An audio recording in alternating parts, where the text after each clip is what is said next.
Assalomu alaykum, qadrli ustozlar. Sog'misiz, omonmisiz? Sizlar bilan tilmoqdagi ustozingiz Zulfiyaxon To'ycheva.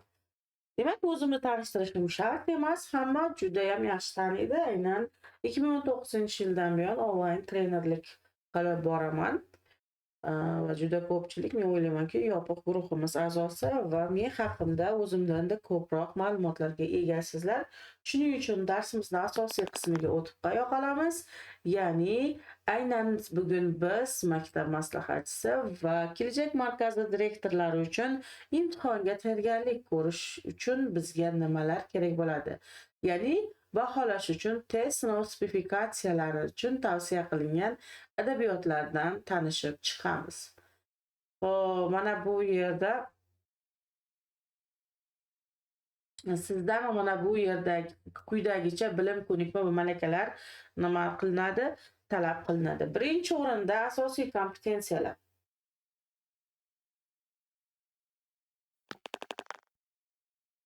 Tashkiliy, pedagogik va kommunikativ ko'nikmalar, o'quvchini qo'llab-quvvatlash va kasbga yo'naltirish ko'nikmalari, liderlik va tashabbuskorlik ko'nikmalari, qo'llab-quvvatlovchi kompetensiyalarda esa ta'lim siyosati va davlat tili hujjat yurishish ko'nikmalari, raqamli savodxonlik va axborot madaniyati ko'nikmalari va ingliz tili bo'yicha ko'nikmalar bor ekan. Demak, biz mana shularni sizdagi mana shunday bilim, ko'nikma malakalarini tekshirib chiqar ekan. Shuning uchun ham bizga sizni mana shunday testingizdagi kamchiliklaringizni va bilimlaringizni tekshirib oladi. Demak, tayyor bo'lsalaring boshladik.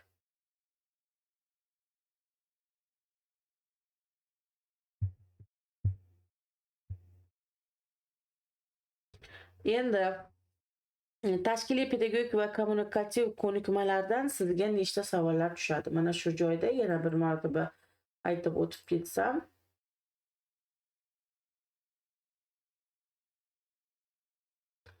Sizga tashkiliy va pedagogik va kommunikativ ko'nikmalar bo'yicha sizga 5 ta savol keladi. Bu bo'yicha sizga 5 ta savol keladi. O'quvchilarni qo'llab-quvvatlash va kasbga yo'naltirish ko'nikmalari bo'yicha sizga 6 ta savol keladi. Liderlik bo'yicha, liderlik va tashabbuskorlik bo'yicha sizga 4 ta savol keladi. Xo'p, ta'lim siyosati va davlat tilida hujjatlarni yuritish bo'yicha sizga 5 ta savol keladi. Xo'p. Raqamli savodxonlik va axborot madaniyati ko'nikmalari bo'yicha sizga 4 ta tushadi va ingliz tilidan ham sizga 6 ta savol keladi. Aynan mana shular bo'yicha siz 30 ta test yetishingiz kerak bo'ladi. Sizga 30 ta savol test bo'lib keladi. Endi nimalarni o'rganishimiz kerak? Ya'ni birinchi bo'lib bizga 5 ta savol tushadigan va 3/1dan ball beriladi. Tashkiliy, pedagogik va kommunikativ ko'nikmalar bo'yicha sizda nimalar aniqlanadi? Birinchi o'rinda ta'lim jarayonining uzluksizligini ta'minlagan holda sinfdan tashqari mashg'ulotlarni, to'garaklarni, klublarni yoki ijtimoiy aksiyalar, loyihalar va tadbirlarni ilmiy pedagogik asoslarda tashkil etishning mazmuni va tamoyillarini bilishingiz. Oddiy misol uchun to'garaklarni siz ya'ni 7-sinfdan yuqori sinf o'quvchilarini kasbga yo'naltirasizda. Buning uchun siz to'garaklarni, ya'ni o'qituvchining o'zining pedagogik yuklamalarini bilishingiz va o'sha o'qituvchiga siz palonchi, masalan, jismon tarbiyadan siz shuncha yuklamangizda shuncha soatingiz bor va siz shu soat uchun shuncha to'garak o'tgan bo'lishingiz kerak deb nima qilishingiz kerak? Jalb qila olishingiz kerak. Buning uchun siz esa mana shu sinfdan tashqari mashg'ulotlarning turlarini va undagi qonun qoidalarini bilishingiz kerak bo'ladi. Xo'p, o'quvchilarning tashabbus, ijodkorligi va ijtimoiy faolligini rivojlantiruvchi sinf va maktab darajasidagi loyihalar, treninglar va klublarni o'quvchilarning yosh xususiyatlari va ehtiyojlaridan kelib chiqib qo'llay olishi. Ta'lim jarayonida ota-onalar, o'qituvchilar va jamoatchilik bilan samarali hamkorlikni yo'lga qo'yishning ahamiyati va mexanizmini tahlil qilib, tarbiyaviy jarayonni yaxlit va mazmunli tashkil etish bo'yicha mulohaza qila olishimiz mumkin ekan.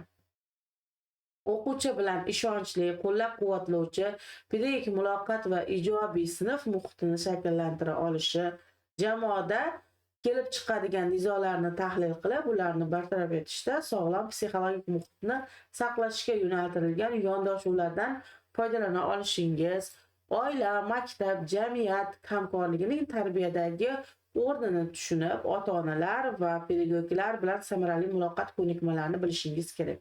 Demak, bu yerdan biz ko'rinib turibdiki, siz qaysi adabiyotlarni bilish Xo'p, siz qaysi adabiyotlarni bilishimiz kerak? Birinchi o'rinda kasbga yo'naltirish, umumiy pedagogika va tarbiyaviy ishlar metodikasini bilishimiz kerak bo'ladi. Mana shu adabiyotlar bo'yicha bizga 5 ta savol tushar ekan. Xo'p, keyingi kompetensiya. Yuring. Hozir qizimga qarab olay, ustozlar.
Hop, uzr ustozlar, kichkina qizim injiqlik qilib qoldilar.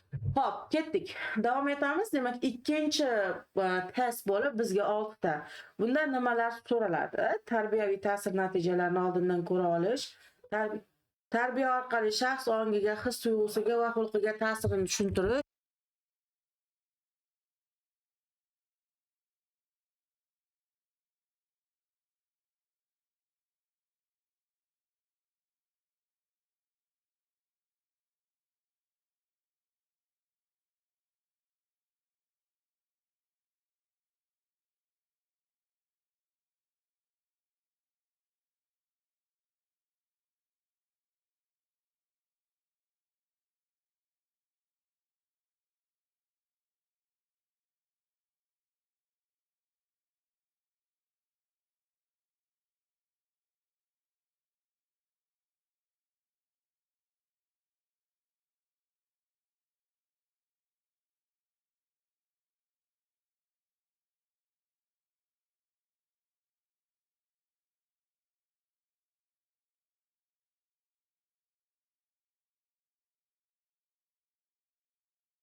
Xo'p, demak, davom etamiz ustozlar. Ming bor uzr so'rayman kichkina qizimni. Xo'p, endi ketdik. Demak, tarbiyaviy ta'sir natijalarini oldindan ko'ra olish, tarbiya orqali shaxs ongiga, his-tuyg'usiga va xulqiga ta'sirini tushuntirish, kasb tanlashga ta'sir qiluvchi psixologik, tibbiy, biologik, ijtimoiy va iqtisodiy omillarni bilishi, farqlay olishi, o'quvchi qiziqishi va qobiliyati va ehtiyojlarini aniqlash, ularni mehnat bozori talablari bilan moslashtira olishi, kasblarning zamonaviy tasniflari va kasbiy o'zini anglash jarayonini bilishi. Ya'ni biz kasbga yo'naltirish fanimizda ko'rdik, 2030-yilga borib 500 ga yaqin kasblar o'z-o'zidan yo'qolib ketadi. To'g'rimi? Aynan mana shuning uchun ham nima qilish kerak bo'lar ekan? Biz bilishimiz kerak ekan. Xo'p. Mana shularni siz bilgan holatda yuborishingiz kerak ekan.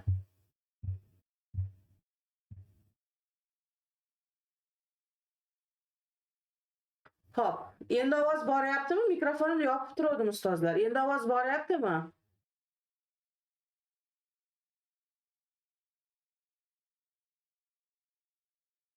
Ovoz boryaptimi endi? Bo'ldi, ketdik. Aha. Xo'p, va kasbga yo'naltirishni ham o'zining omillari va kasblarning turlari haqida, to'g'rimi? Inson bilan omil, inson bilan inson ishlaydigan yoki tabiat bilan inson ishlaydigan mana shunday kasblarning ham o'zining yo'nalishlari mavjud ekan. Aynan mana shularni farqlay olish va o'quvchiga qiziqqan kasblarga yo'naltira olishingiz kerak ekan. Xo'p, va kasbiy o'zini anglash jarayonini bilishi, kasb tanlashdagi keng tarqalgan xatolarni aniqlashi va ularni e'tirof etish yo'llarini belgilay olishi. Ya'ni biz kasbga yo'naltirish darslarimizda ko'rib chiqyapmiz, ya'ni eng katta xato bizning jamiyatimizda, ya'ni bizning mentalitetimizda. Birinchi o'rinda biz kasb tanlayotganimizda shaxsiy qiziqishimizda emas, aksincha kasbimiz orqali topiladigan daromadga va uning ijtimoiylashuvda va jamiyatdagi mavqeiga va undan keladigan daromad biz uchun qiziqligi uchun. Balki shuning uchun ham bizning sohalarimiz aynan jahon talablariga javob bermayotgandir. Ya'ni biz ya'ni xatolarimizdan biri. Kasb tanlashda keng tarqalgan xatolardan biri bu o'zimiz qiziqqan emas, aksincha biz nimani oldinga qo'yamiz? O'zimizni manfaatlarimizni oldinga qo'yishimiz orqali. Xo'p, o'quvchilarning kasbiy qiziqishlari va moyillikni aniqlash va umumiy tamoyillarni bilish hamda tahlil qila olish. Ya'ni bu yerda albatta hammasi kasbga yo'naltirish haqida, ya'ni kasbga yo'naltirish darsligimizda aytib o'tiladi va mana shu darsligimizdan bizga 6 tagina test savol tushadi. Endi liderlik va tashabbuskorlik ko'nikmalari. Lider bu rahbarlik. Lider va rahbarlikning o'zaro bir-biridan farqlovchi jihatlarini bilishingiz. Liderlik va tashabbuskorlik mohiyatini bilish. Liderlikni mansab emas, ya'ni boshqalarga xizmat qilish va jamiyat taraqqiyoti uchun mas'uliyat sifatida tushunishi. Ya'ni innovatsiyani, yangi g'oya va tashabbuslarni hayotga ijodkorona tatbiq etish. Yangicha qarash va yondashuvlarni bilish. Motivatsiya bu ruhlantirishning o'quvchi va jamoat tomonidan hayotidagi rolini anglash. Yo'lni shunchaki davom ettirish emas, yangi g'oya, tashabbus bilan chiqish. Liderlik nima? Rahbar bilan lider o'rtasidagi farqi shuda, ya'ni lider bu yangi ijodkor inson, kreativ inson. Yangi innovatsiya qiladigan insonni biz lider deymiz. Shu joyda aslida lider bilan rahbarni o'zaro sinonim sifatida ishlatamiz. Lekin aslida ikkalasini farqli tomoni bor-da. Rahbar bu boshqalarni boshqaradi, lekin lider inson esa boshqalarda yo'q fikrni beradi, uzoqni ko'ra oladi, unda innovatsiya bo'ladi. Aynan mana shu narsa liderlik bo'ladi. Haligi kema kapitani haqidagi aynan liderlar kitobida maqola bor. Kapitan haqida, ikkita kapitan haqida gap ketadi. Aynan bittasi qattiq qo'l, bittasi esa aynan lider bo'ladi. Bittasi rahbarga aytiladi, bittasiga esa lider deyiladi. Ya'ni ikkalasini ham nimada halokatga uchrashi haqidagi maqola borku, liderlar kitobi. Aynan mana shunga o'xshagan sizga turli xil savollar keladi. Va bizga mana shu liderlar kitobini o'qishimiz va undagi maqolalarni judayam tarbiyaviy ahamiyati. Faqatgina test uchun emas, biz o'zimizni hayotimiz uchun. Aynan mana shu kitobni o'qiyotgan ustozlarimiz kommentariya yozishlari mumkin. Ya'ni bu kitobdan biz nimalar ola olamiz? Judayam men shu yoshga chiqib shu kitobni o'qimaganim uchun o'zim uyaldim. Haqiqiy inson sifatida mana shu liderlar kitobini o'qish va mana shu liderlarning kanalini topdik guruhimiz bilan. Mana undagi o'sha videolarni ko'rib, mag'lubiyat uchun bitta mix, mag'lubiyatga sabab bir dona mix degan ajoyib maqolalari. Judayam chiroyli liderlik kitobi bor. Aynan mana shuni o'qib chiqsangiz, keyin rahbar bilan liderni farqlay olasiz. Motivatsiyalarini ko'rishimiz mumkin. O'quvchilarning ehtiyojini tahlil qilib, masalan, ijtimoiy emotsional o'qitish karyera yo'nalishlarining ijobiy intizom bo'yicha yangi trening mentorlar kichik loyiha shaklida tashabbuslarni amaliyotga tatbiq eta olishi, vaqtini va faoliyatini samarali boshqarish, o'zini rivojlantirish, halollik va xizmatga tayyorgarlik orqali o'quvchi-o'qituvchilar uchun shaxsiy namuna ko'rsata olishi. Halollik va xizmatga tayyorlik. Bu haqida ham juda ham chiroyli maqolalar keltirilgan ana shu yerda. Turk xaqoni uchun elchi bo'lib borgan. Aynan mana shu maqolalarni o'qishlaringni tavsiya beraman. Liderlik uslubini tanqidiy tahlil qilish va tashabbus ko'rsatishda uchraydigan ichki va tashqi to'siqlarni anglash, etik chegaralar va o'quvchi manfaatini e'tiborga olgan holda qarorlar ustida mulohaza yurita olish ekan. Xo'p, bizga shu bo'yicha 4 tagina savol keladi. Endi keyingisi ta'lim siyosati va davlat tilida hujjat yuritish ko'nikmalari bo'yicha bunga oid albatta ta'limga oid bo'lgan asosiy me'yoriy huquqiy hujjatlarimiz, prezident farmonlari, qarorlari, vazirlar mahkamasining qarorlari, vazirlar buyruqlari, nizom va ustavlarni farqlay olishingiz, pedagogik maqomi to'g'risidagi buni ko'rib chiqdik-a, 21 moddadan iboratligi, undagi har bitta vaziyatimiz atroflicha ko'rib chiqilganligi va har bir moddaga asosan biz vaziyatlar tuzdik, vaziyatli testlar. Aynan mana shular bo'yicha ham sizga savol keladi. Qonun hamda maktabgacha va maktab ta'limiga oid bo'lgan normalarni bilishingiz, o'quvchilarning huquq va majburiyatlarini, maktabdan tashqari ta'lim va kelajak markazlariga doir hujjatlar asosida amaliy vaziyatlarda to'g'ri qaror qabul qila olishi, davlat tilida ish yuritishining asosiy yuritishining me'yoriy asoslarini, rasmiy uslub talablari doirasida rasmiylashtira olishi, bayonnoma, dalolatnoma, ariza, tushuntirish xati, ma'lumotnoma kabi rasmiy hujjatlarni tuza olishi, matndagi imloviy, punktuatsion va uslubiy xatolarni topib to'g'rilay olishi, rasmiy hujjatlarni to'g'ri tushunib tahlil qila olishi kerak. Ya'ni bizga specifikatsiyada berilgan davlat tilida ish yuritish. Aynan mana shu siz muhim davlat hujjatlarini yurita olishingiz kerak bo'ladi, chunki bu ham sizga nima rahbarlik hisoblanadi. Shuning uchun xo'p, keyingisi raqamli texnologiya va axborot madaniyati ko'nikmalari. Ya'ni siz raqamli texnologiyani mohiyatini, vazifalarini bilishingiz, Word dasturida ishlay olishingiz, Excelda, tablitsalarda ishlay olishingiz, PowerPoint orqali taqdimot qila olishingiz mumkin bo'ladi. Aynan mana shu asosiy funksiyalarni siz ishlata olishingiz va bundan tashqari elektron tizimlardagi portfel, ya'ni bulutli xizmatlar hujjat bilan ishlay olishingiz, ERP portfoliyozda yuritishingiz, axborot tizimlaridan samarali foydalanish jarayonini muhokama qila olishingiz kerak. Internet manbalarining turini hamda ishonchlilik mezonlarini bilishingiz, foydalanuvchi xavfsizligi va maxfiylik sozlamalardan foydalana olishingiz, internetda axborot izlash, tanlash va baholashni tahlil qila olishi, hiperxavf turlari va ularning belgilari bilishi, sun'iy intellekt tushunchasi turlari va imkoniyatlarini, IT vositalarini qo'llay olishingiz kerak bo'ladi. Endi bizda informatika bo'yicha asosan, ya'ni yopiq guruhimizda hozir video darslar joylab qo'yilgan, ya'ni ERPni o'zingizni portfoliongizni yurita olishingiz uchun. Bu yoqda boshqa adabiyot borligi uchun buni o'zingiz mustaqil o'zlashtirib olasiz. Xo'p, keyingisi ingliz tili.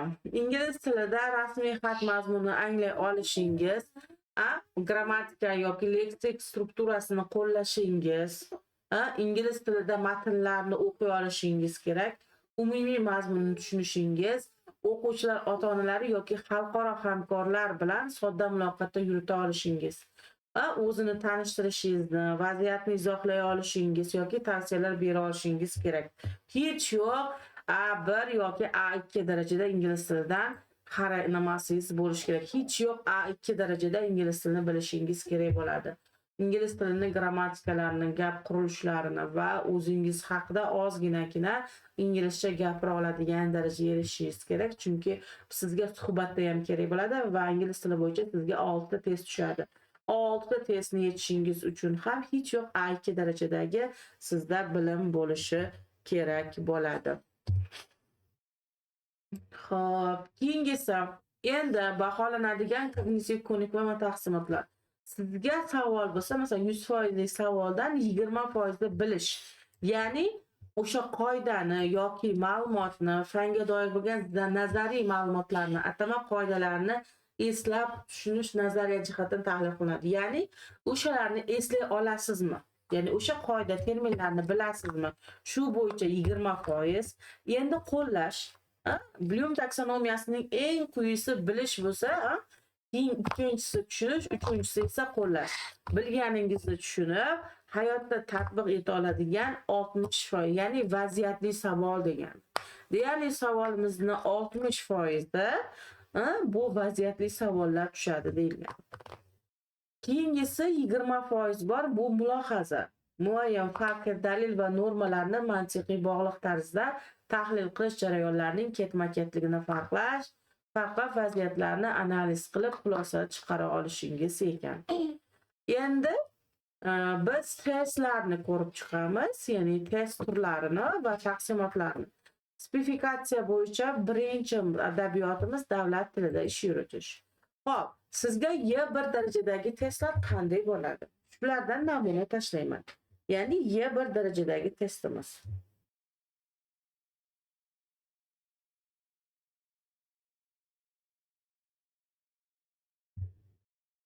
Sizga faqatgina Y1 darajadagi testlarni tashlayapman.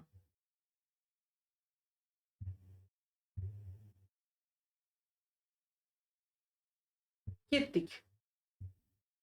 Davlat tilida ish yuritish. Birinchi adabiyot bo'yicha sizga Y1 darajadagi testlar.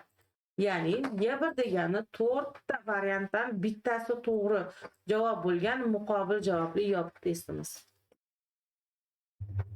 Ya'ni bularni bittadan javobi bo'ladi. Demak, hujjatlar mazmuniga ko'ra necha xil bo'ladi? 2 xil bo'ladi. Hujjatlar mazmuniga ko'ra 2 xil bo'ladi, ya'ni sodda va murakkab. Xo'p, davlat tili haqidagi qonunning nechanchi moddalari ish yuritishga tegishli?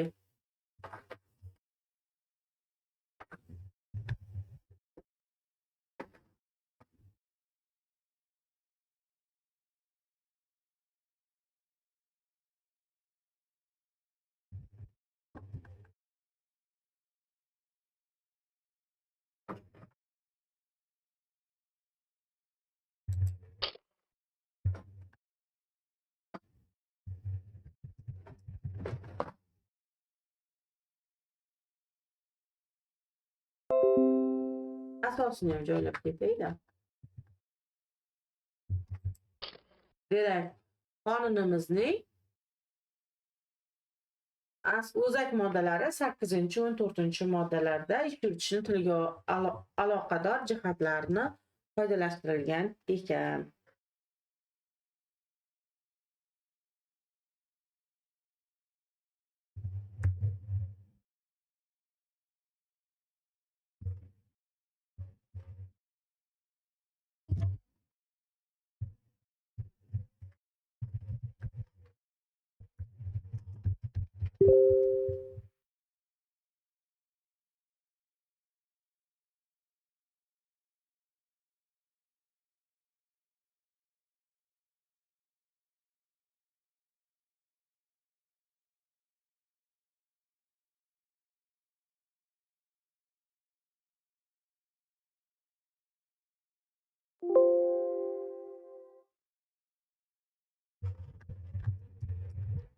Demak, asosiysi hujjatlarning asosiy maqsadi tartibga solish.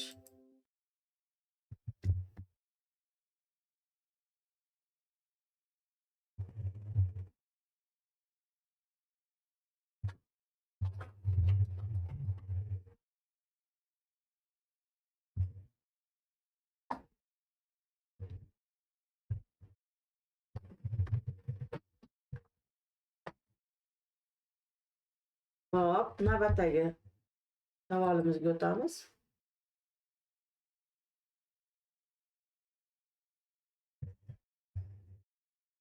Demak, hujjat matnlarini tuzish va boshqaruv apparati faoliyatidagi sermehnat va sermashaqqat jarayon.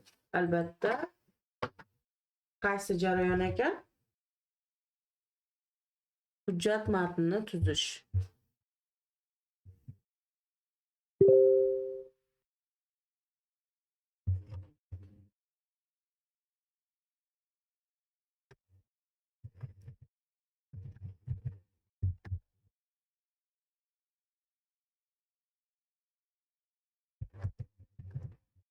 Demak, hujjatlar mazmuniga ko'ra ikkiga bo'linadi. Sodda hujjatlar va murakkab hujjatlar ekan. Va men buni boshida ham aytdim.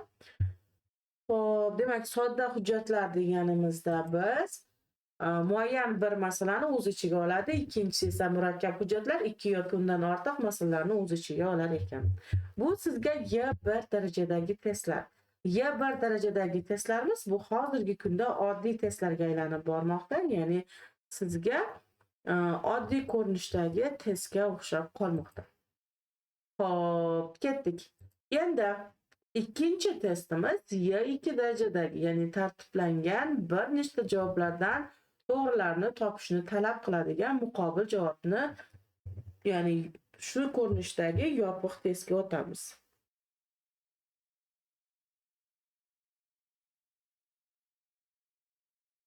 Bu Y2 darajadagi. Hop, hujjatlar tegishlilik jihatiga ko'ra qanday turlarga bo'linadi?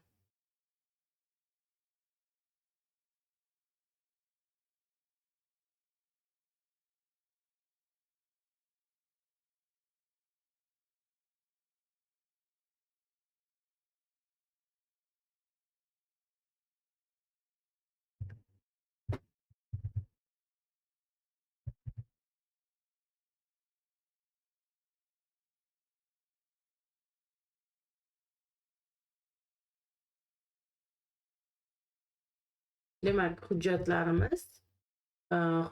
tegishlilik jihatiga ko'ra xizmat yoki rasmiy hujjatlar yoki shaxsiy hujjatlarga ajratilar ekan.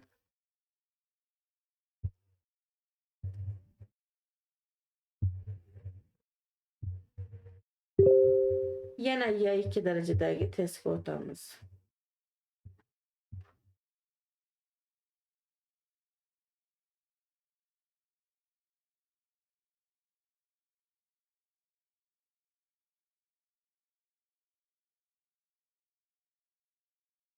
Munosabat belgisi,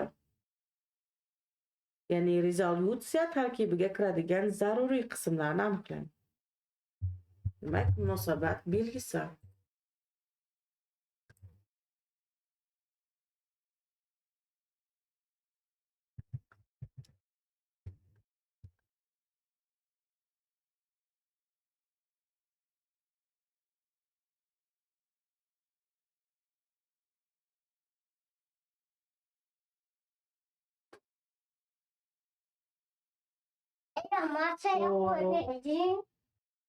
Munosabat belgisi asosiy tarkibi. Hozir kiraman qizim.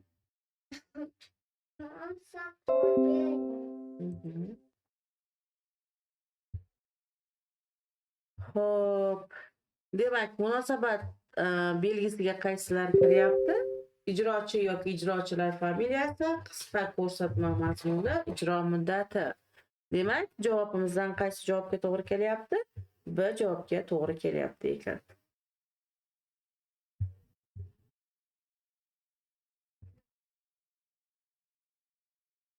Bu Y2 darajadagi testlar va yana sizga Y2 darajadagi namuna testlarini joylayman. Vaqtimiz kamligi uchun ko'p tashlayapman. Ya'ni Y2 darajadagi testlar qay holatda bo'ladi? Yechamiz.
Xo'p, demak, Y2 darajadagi testlar mana shunday testlar hisoblanadi. Bizga imtihonda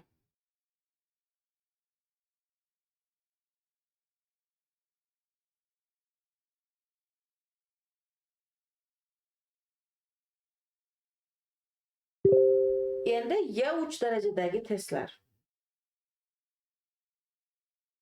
Y3 darajadagi testlarimiz bu moslashtirishni talab qiladigan yopiq testlar. Bu Y3 darajadagi testlar deyiladi.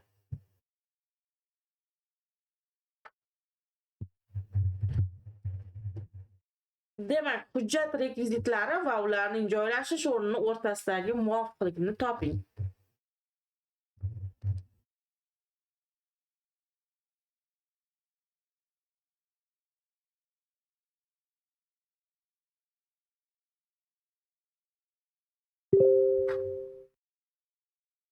Demak, topamiz.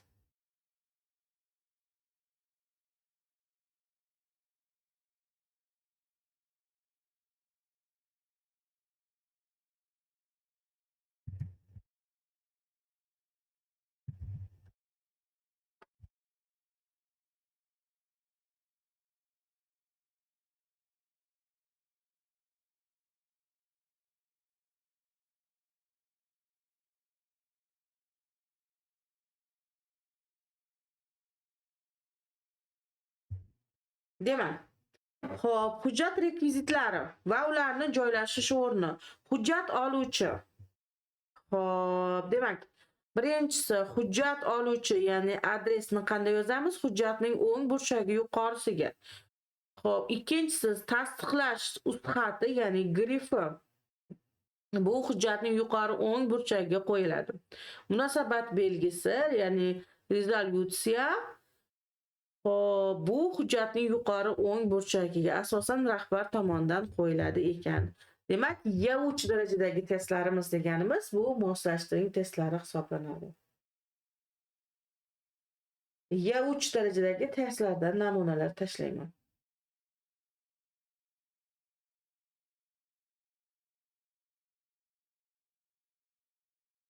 Yana tarixiy shaxslar va ular bilan bog'liq hujjatlarni moslashtiring.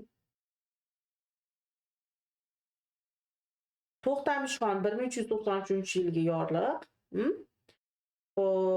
Mirsaid Ahmad 1969, Yunus Xo'ja esa 1797-yilga Rossiyaga elchi. Bu ham aynan mana shu davlat tilida ish yuritish darsligimizda berilgan. Rekvizitlar va ularni joylashish o'rnini moslashtiramiz. Yoki hujjat rekvizitlari nomlarini ularning ma'nosi bilan. Misol uchun indeks nima? Bu hujjatning qaydlov raqami. Rekvizit esa hujjatning zaruriy qismlari. Blanka ma'lum qismi to'ldirilgan tayyor qog'oz. Endi hujjat sarlavhalari savollarini ularning turlari bilan moslashtirib chiqar ekanmiz. Demak, tushunarli bo'ldi. Sizga Y3 darajadagi testlar mana shu holatda bo'ladi. Endi bizga spesifikatsiyada aytilyaptiki, ya'ni Y4 darajadagi gap yoki jarayonlarni to'g'ri ketma-ketlikda joylashtirish talab etiladigan yopiq testimiz bu Y4 darajadagi testlar deyiladi.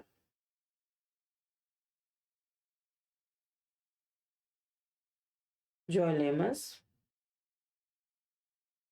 Y4 darajadagi testlarimiz.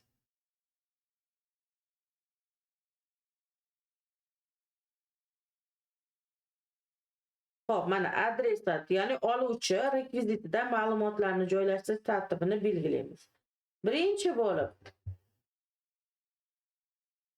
tashkilot nomi, keyin tarkibiy bo'linma nomi, mansabdor shaxs lavozimi va familiyasi aytiladi.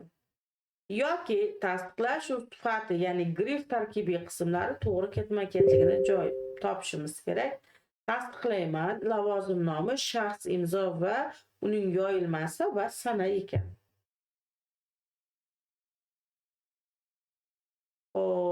O'zbekistonda hujjatlarni davlat tilida yuritishning tarixiy bosqichlari. Aynan mana shunday qilib ketma-ketlikda qo'yadigan bo'lsak, bu Y4 darajadagi testlar hisoblanadi. Demak, sizlar bilan davlat tilida ish yuritishning birinchi 40 sahifasidagi Y1, Y2, Y3 va Y4 darajadagi testlardan namunalarni ko'rdik va spesifikatsiyani o'rganishda davom etamiz. Baholash mezoni va ajratilgan vaqt haqida gaplashamiz. Demak, asosiy kompetensiyalarni ikkiga bo'ldik. Boshida asosiy kompetensiyalar va qo'llab-quvvatlovchi kompetensiyalar. Asosiy kompetensiyalarimizdan bizga 3 dan savollar keladi. Ya'ni har bitta to'g'ri javobimiz uchun sizga 3 keladi.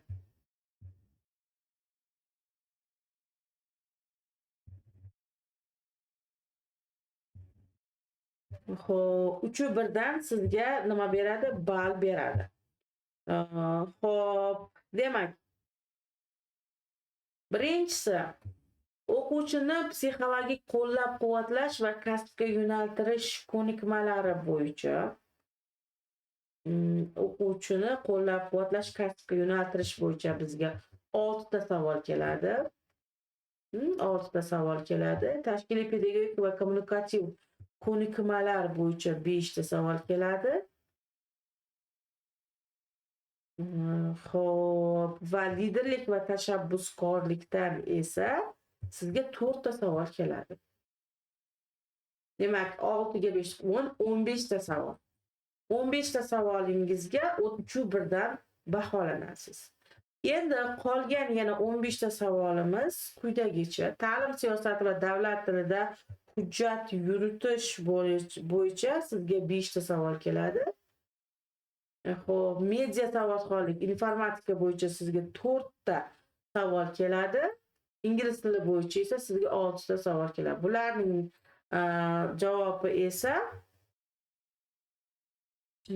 javobi sizga, ya'ni har bitta chiqqan to'g'ri javobingiz uchun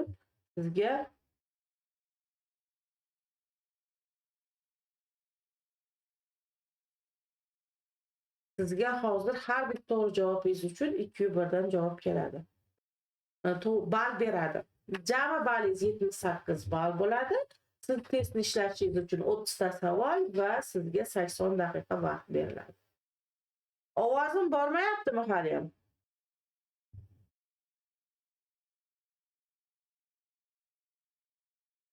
Ovozim hammada yo'q. Xo'p, imtihon tartibi haqida gaplashamiz. Imtihon tartibi albatta taqiqlangan vositalar, telefonlar, aqlli soatlar, planshet hech narsa olib kirmaysiz. Qat'iyan man etiladi. Xo'p, axborot va intizom, nusxa ko'chirish, yordam so'rash, yoningizdagiga yordam berish, imtihon davomida bu ham mumkin emas. Ruxsatsiz chiqishingiz, ketishingiz, kirishingiz Nazoratchi qoidabuzarlikni aniqlagandan so'ng sizga chetlashtiradi va natijalaringiz ham bekor qilinishi mumkin. Ovozim bormi, baraka topkurlar? Bor yoki yo'q devoringlar? Bir ustozimiz yo'q deb yozib olibdilar ovoz. Fotimaxon ustoz, ovozim bormi? Yozib yuboring.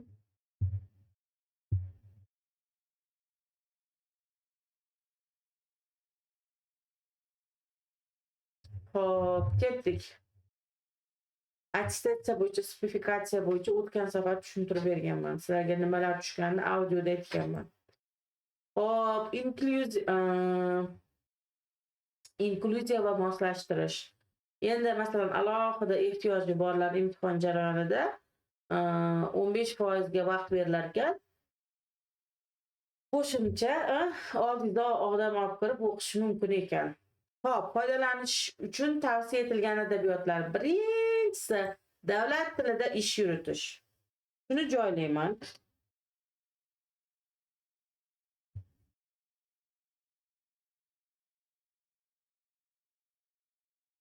Shuni joylayman. Qarang, davlat tilida ish yuritish. Bugun shuni 40 sahifasidan tezkor, ya'ni 3 darajadagi. Hop, davlat tilida ish yuritish. Kanalga joylayapman. Mana, birinchi manbamiz. Keyin kasbga yo'naltirish va kasb tanlash asoslari. Ikkinchi darsligimizni tashlayapman.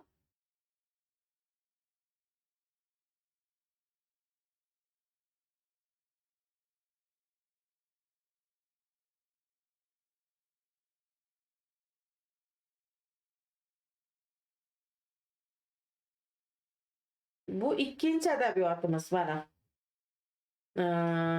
Anvar va kasbga yo'naltirish bo'yicha. Bu ikkinchi adabiyotimiz.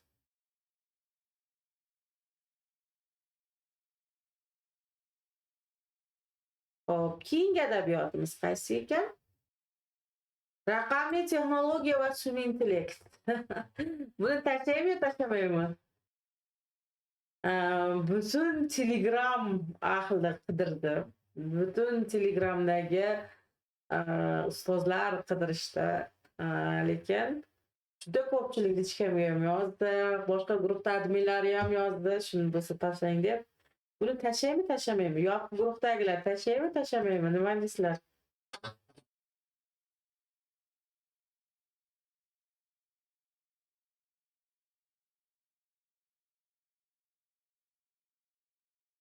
Mayli, tashlaymiz a.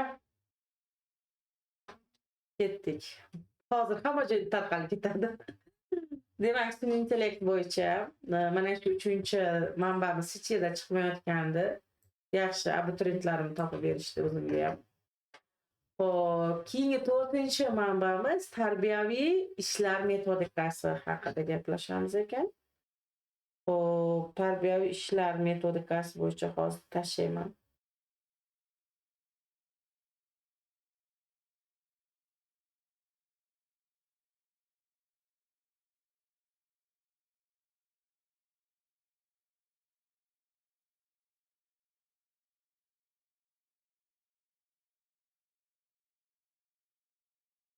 Hop. Demak, buni tashladim. Tarbiyaviy ishlar metodikasi ketdimi? Keyingisi qalyapti? Umumiy pedagogika. Umumiy pedagogikani tashlayman.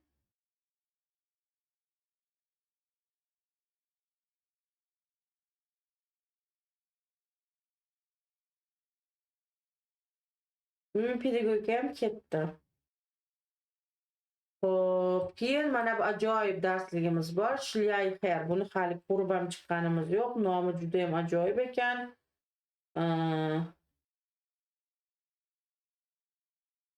Endi ko'ramiz.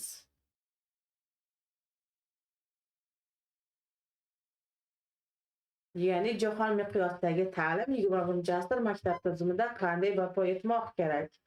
Imtihonga yaqin saqlayapman, chunki buni Aynan asarda mana bu darslikni nomi ham ajoyib ekanda. Insonni o'ziga jalb qilyapti. Juda qiziq darslik bo'lsa kerak deb o'ylayapmiz. Demak, buni ham tashladim. Va bizni eng sevimli kitobimiz. Judayam kitob. Ajoyib. Juda ajoyib kitob. Demak, liderlar kitobi. Buni ham joyladim. Xo'p, Hedwig Kurt. Buni joylaymiz endi. Buni kitob ko'p ekan. Hammasini joylashga harakat qilyapman.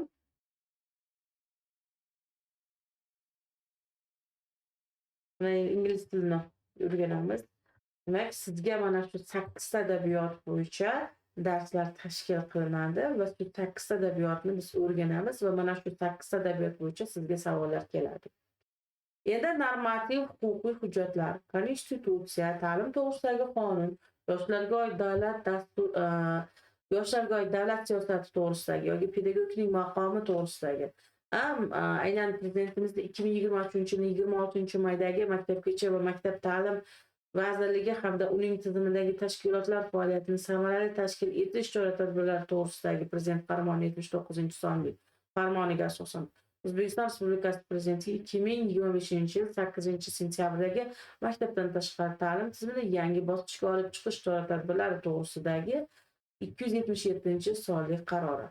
Aynan bizga mana shu spesifikatsiya, mana shu normativ hujjatlar, darslar bo'yicha bizga savollar tushadi. Ushbu normativ hujjatlarni ham joylayman.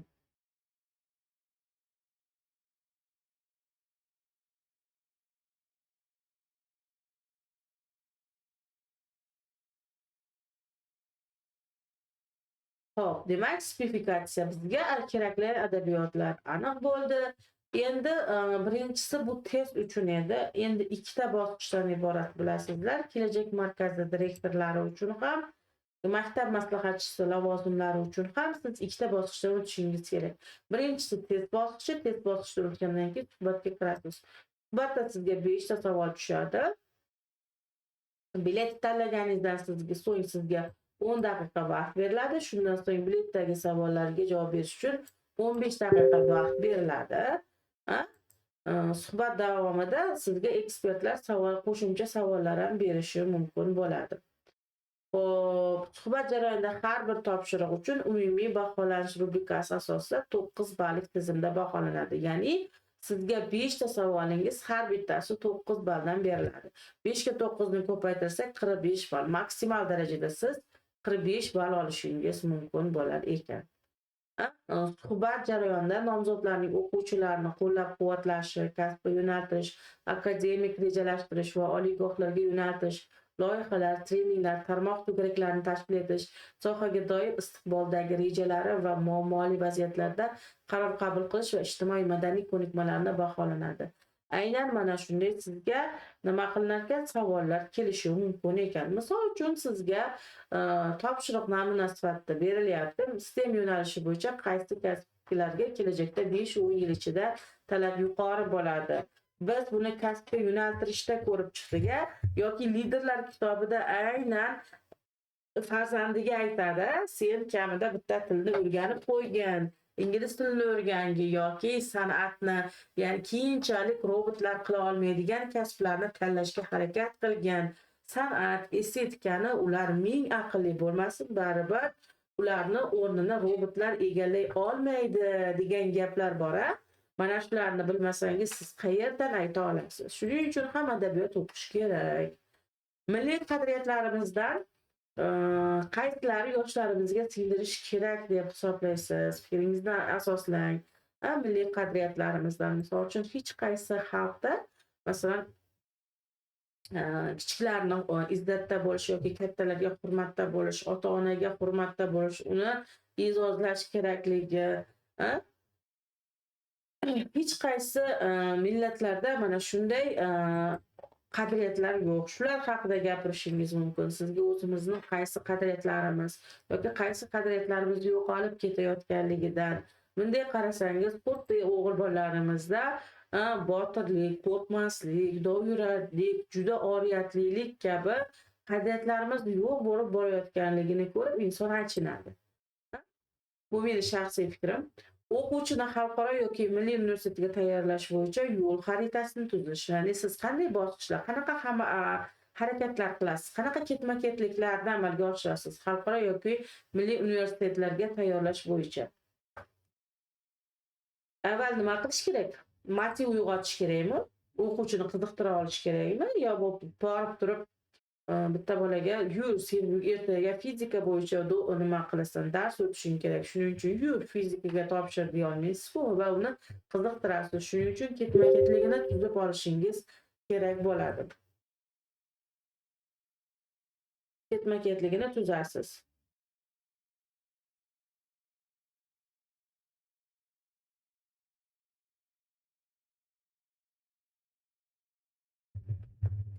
Xo'p.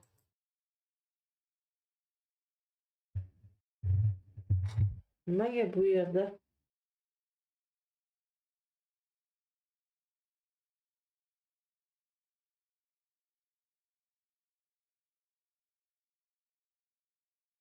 ovozim boryaptimi?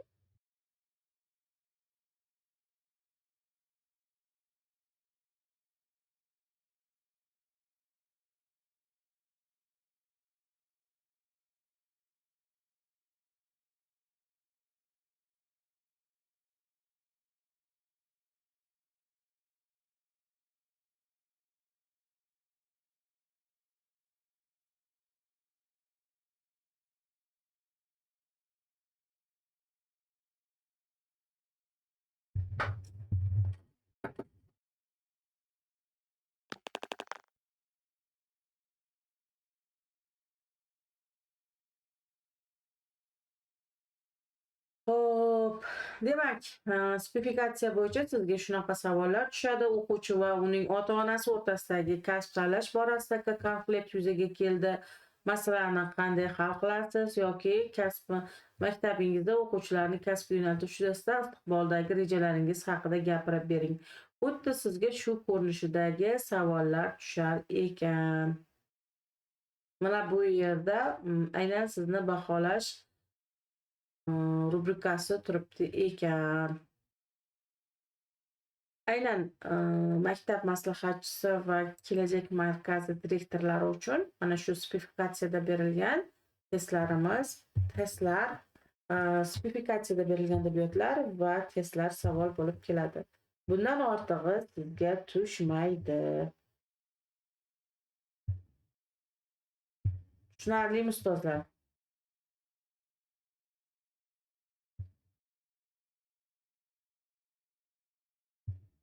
Savollaring bormi?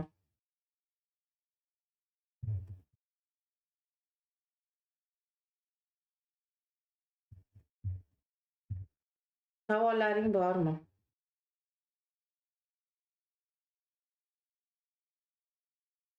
Ovoz boryaptimi? Attestatsiya guruhimda darsim boshlanyapti. Shuning uchun hurmatli ustozlar,